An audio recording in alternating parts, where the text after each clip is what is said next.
Oi pessoal, eu sou Vilma Pastor, sejam todos e todas bem-vindos, e bem-vindas ao módulo pedagógico de educação inclusiva.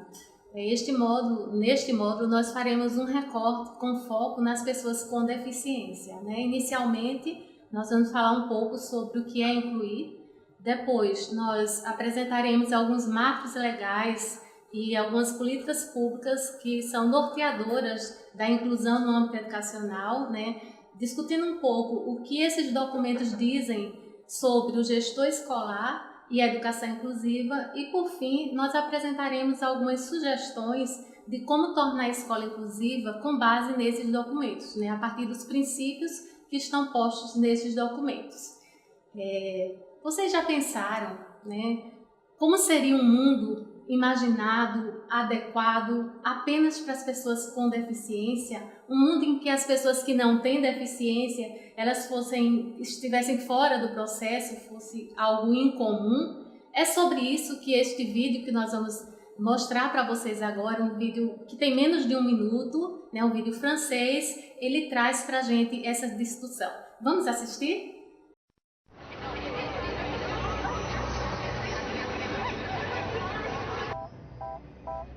Bonjour, je voudrais ouvrir un compte.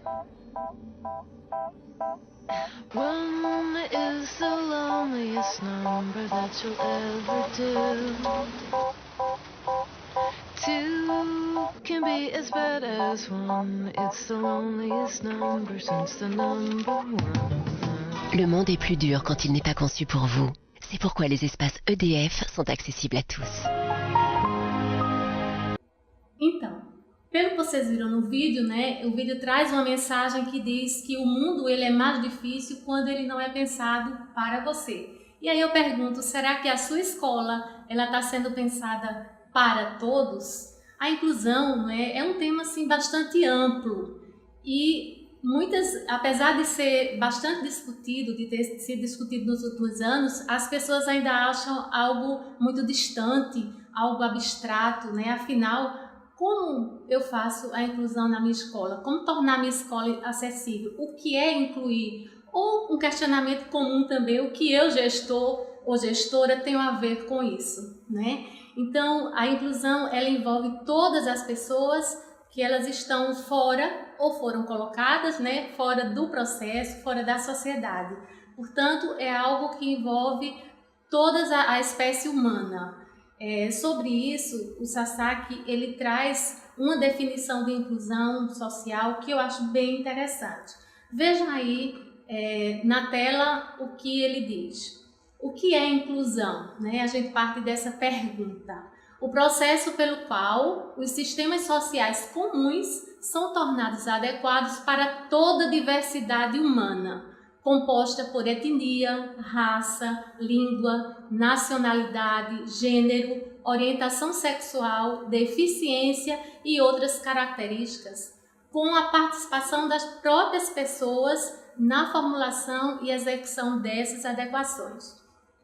Essa definição ela é bem completa, porque ela traz uma abrangência de inclusão bem geral, de fato, de todos aqueles que estão fora do processo. E ela traz algo que eu acho interessante lembrar aqui, é quando diz com a participação das próprias pessoas na formulação e execução dessas adequações. Tem um lema que ele é conhecido mundialmente e que as pessoas com deficiência utilizam, que eu acho bastante pertinente. O lema diz, nada sobre nós sem nós. Isso significa dizer que as pessoas com deficiência, elas têm o direito de participar da elaboração de leis, elas têm o direito de decidir qual a melhor forma de acessibilidade que elas querem, porque durante muito tempo a sociedade decidiu por elas. Então esse lema ele coloca um basta, e eu acho bem interessante a gente estar respeitando essa participação desses sujeitos na sociedade. Sasaki também traz uma outra definição, vejam aí na tela, dentro desse conceito de inclusão, o que é que ele faz em termos de definição do que é integração e o que é inclusão. Porque muitas vezes a escola, ela trabalha achando que está fazendo a inclusão, mas na verdade ela está presa a um paradigma antigo, que é o paradigma da integração, né? Então ele traz a distinção mostrando que a integração ela é a inserção parcial do sujeito e a inclusão é a inserção total do sujeito. Vejam aí na tela essas duas imagens em que colocam os dois sujeitos. Nas duas situações as pessoas elas estão inseridas, mas no processo de integração elas estão feitas uma bolha, né? Se a gente fizer uma retrospectiva, as pessoas com deficiência elas passaram por um processo de exclusão, onde elas foram totalmente afastadas da sociedade e da família. Depois veio um período de segregação, em que elas ficaram confinadas nas instituições, ainda separadas das famílias. E depois veio a inclusão, que foi quando elas tiveram acesso à escola, mas elas ficaram, como está mostrando aí nesse slide, né, feito uma bolha. Elas estão na escola, mas não estão, né, não estão inseridas totalmente. Então, a integração, ela parte do princípio que o sujeito ele tem que se adequar à situação, não é a sociedade que se prepara para recebê-lo. Já no paradigma da inclusão, não. A sociedade, no caso a escola, já que estamos focando na educação inclusiva, a escola que tem que se preparar para receber esse sujeito, né? Tem que fazer as adequações necessárias. Então, uma mudança na escola, aliás, é a visão do paradigma inclusivo, né? Se a gente for pensar assim, parte do princípio que a escola tem que se preparar. E isso requer quebra de paradigmas, isso requer um repensar no sistema educacional e na escola, e é por isso que você, gestor, você, gestora, tem um papel fundamental nessa ação para tornar a sua escola inclusiva, né? Um outro aspecto importante quando a gente pensa em inclusão em relação à linguagem, né? A forma como eu me refiro a outra pessoa, a forma como eu utilizo a linguagem, seja voluntariamente ou involuntariamente, isso eu posso estar discriminando o outro ou eu posso estar respeitando esse sujeito, né, nas suas diferenças. Então, as pessoas às vezes perguntam para a gente qual o termo utilizado para as pessoas com deficiência, né? Eu devo dizer pessoa portadora de deficiência, eu devo dizer portador de necessidades educacionais, ou portador de necessidades específicas, portador de necessidades especiais, enfim, estudante especial, é muito comum a gente ouvir isso, né? Então, qual o termo, na verdade, mais adequado para utilizar? Vejam, os termos, eles mudaram ao longo, né, do processo histórico. Mas os termos eles não são neutros, né? Os termos eles trazem uma carga de sentido que tem a ver com a sociedade em questão, né? Com cada sociedade. No caso das pessoas com deficiência, foram muitos os termos utilizados até chegar ao atual termo que é bastante conhecido, que é pessoa com deficiência. Esse termo, ele não é à toa, né? Quando eu digo pessoa, eu estou valorizando o sujeito, eu estou vendo o sujeito em primeiro lugar, né? E eu estou tirando o foco da deficiência, que era assim visto antigamente. Além disso, portador é algo, eu posso portar algo e deixar a qualquer momento, deixar de portar a qualquer momento. E isso se aplica também a pessoas com necessidades específicas ou especiais, como alguns falam, né? Inclusive alguns preferem dizer pessoas com necessidades específicas. Vejam, tanto pessoa com deficiência como pessoa com necessidade específica são termos corretos. O que é errado é você dizer portador. Agora, é bom lembrar que esses termos, eles não são sinônimos, né? Eu posso ter uma necessidade específica e não ter nenhuma deficiência. Então, um não vai substituir o outro em todas as situações, tá certo? E tem um termo também em relação às pessoas com deficiência que a gente ouve muito na escola, que é dizer, eu tenho 10 estudantes especiais. O termo especial, ele também não se adequa, porque especial não é específico de pessoas com deficiência. Eu posso dizer que todos os meus estudantes são especiais, né? Então, é um termo que a gente precisa repensar né, e voltar às terminologias corretas, porque como eu disse anteriormente, a linguagem, né, ela fala muito do que eu quero dizer para o outro, se eu respeito ou se eu discrimino esse sujeito, tá certo? Se a gente pensar em termos de marcos legais, né, e qual a relação que esses marcos e as políticas públicas elas têm com a gestão escolar, como que elas orientam, a gente vai ter diversos documentos, né, internacionais e nacionais que vão nortear como fazer a inclusão no âmbito educacional. Eu deixo aqui alguns, os principais, né, que tiveram influência, inclusive direta, na elaboração de políticas públicas no nosso país. O primeiro foi a Declaração Mundial sobre Educação para Todos, de 1990. Esse documento ele orienta, enquanto papel do gestor, a promoção, né, promover o fortalecimento de alianças, né, vejam bem aí no slide, essa primeira parte, onde diz promover o fortalecimento de alianças. Isso significa dizer que é papel do gestor fazer as articulações, né, para promover essa inclusão no âmbito educacional. Um segundo documento muito importante é a Declaração de Salamanca, de 94.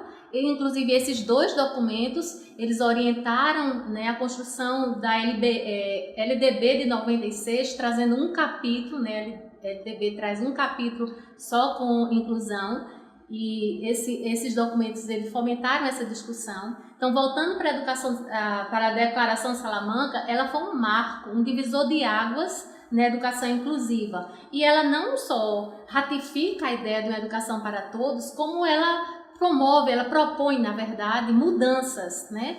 Então, pensando no papel do gestor, ele teria, nesse momento em que essa declaração ela é publicada, ele teria o papel de promover a inclusão por meio de uma gestão participativa e democrática. Observem bem, né, que esse termo gestão participativa e democrática, ele surge neste momento e ele traz a ideia de que esse gestor ele vai envolver todos no processo. E é bom lembrar que a inclusão ela não é responsabilidade só sua, isso é uma notícia boa, né? Não é só responsabilidade da gestão. A gente sabe que a inclusão ela é responsabilidade de todos, mas para que todos se envolvam na escola é importante que o gestor faça as articulações, que promova espaço, né? Por exemplo, reuniões pedagógicas, né? Promova situações em que as pessoas possam trocar ideias, né, socializar ideias, também possibilitar a participação dos professores nas formações continuadas. Vejam que tudo isso faz parte da gestão e quando o gestor tem essa concepção de gestão participativa e democrática, certamente ele não vai centralizar isso, né, ele vai envolver todos nesse processo. Bom, um outro documento bastante importante é a Convenção sobre os Direitos das Pessoas com Deficiência. Essa convenção, inclusive, ela orienta, né, ela norteia políticas públicas importantes, como a política de 2008. Né? Essa política é a Política Nacional de Educação Especial na perspectiva da inclusão. Com essa política, a gente entende o papel do gestor de reorganizar a escola para torná-la acessível. E é nesse momento em que se orienta os atendimentos educacionais especializados, né? O AEE, que ele acontece nas salas de salas de recursos multifuncionais, que algumas escolas têm, outras não têm. As que não têm, o gestor pode fazer parceria. É importante dizer isso e lembrar que esse atendimento ele deve ocorrer no contraturno, né? E ele permeia desde a educação infantil até o nível superior. E aí, por fim, a gente tem a Lei Brasileira de Inclusão, a LBI. Ela foi pensada a partir dessa convenção, é tanto que ela traz os princípios dessa convenção como um princípio importantíssimo que é de acessibilidade, né? Quando eu não promovo a acessibilidade, isso pode ser punível, né, pela lei. Eu estou discriminando o sujeito e nessa Lei Brasileira de Inclusão tem um capítulo importante, que é o capítulo 4, que ele traz, né, toda uma discussão sobre a educação, do direito à educação. Então, qual seria o papel nesse momento, nessa lei? O papel do gestor seria o de elaborar um PPP, né, centrado nos princípios da inclusão, né, de forma a garantir o pleno acesso ao currículo. Um currículo acessível, ele está intimamente ligado a um PPP pensado, né, alinhado com as políticas públicas inclusivas. Eu gostaria de destacar, né, que na convenção a gente tem uma mudança de concepção do que é deficiência. Observem aí na tela o que diz. Deficiência é um conceito em evolução e que a deficiência resulta da interação entre pessoas com deficiência e as barreiras devidas às atitudes e ao ambiente que impedem a plena e efetiva participação dessas pessoas na sociedade. Portanto, essa pessoa que está aí, né, que vocês estão vendo essa imagem, a pessoa está diante de uma barreira, né, uma barreira física, uma barreira arquitetônica, mas no conceito de deficiência não é uma característica dela, né? Não é porque ela tem uma deficiência física que ela não pode acessar a um outro andar. É pelo o ambiente, pela situação. Então, na verdade, essa deficiência ela passa a ser a sociedade, muitas vezes, a situação que está impondo, né, essa barreira. Lembrando aqui que é importante a gente pensar em barreiras, mas muitas vezes centra só nas barreiras arquitetônicas. Existem outras dimensões de barreiras, inclusive a comunicacional, que é muito importante você pensar em acessibilidade comunicacional e atitudinal, né? Uma outra questão é em relação à LBI, o capítulo 4, quando eu trago aquela discussão que eu falei anteriormente do direito à educação, que diz: o poder público tem o dever de melhorar as escolas, visando a garantir condições de acesso, permanência, participação e aprendizagem. Então, você, gestor, você, gestora, pense com carinho nessa legislação, se debruce. Você tem aí um material importante, né, que você pode estar consultando, né? Então, a gente pergunta quais seriam os caminhos para incluir. A gente entende que o primeiro caminho é o acolhimento, né? Acolher cada estudante. Lembrar que uma pessoa com deficiência, ela é, antes de tudo, uma pessoa. Ela é um sujeito com todas as necessidades e as dificuldades e os anseios que qualquer uma outra pessoa. Um segundo passo seria conhecer a legislação, porque essa legislação ela vai lhe orientar as ações da escola. Vai ser um norte, vai ser uma bússola, né? Um outro ponto importante é a identificação das condições de acessibilidade da escola, não só dentro da escola, mas também no entorno da escola. Isso é importante.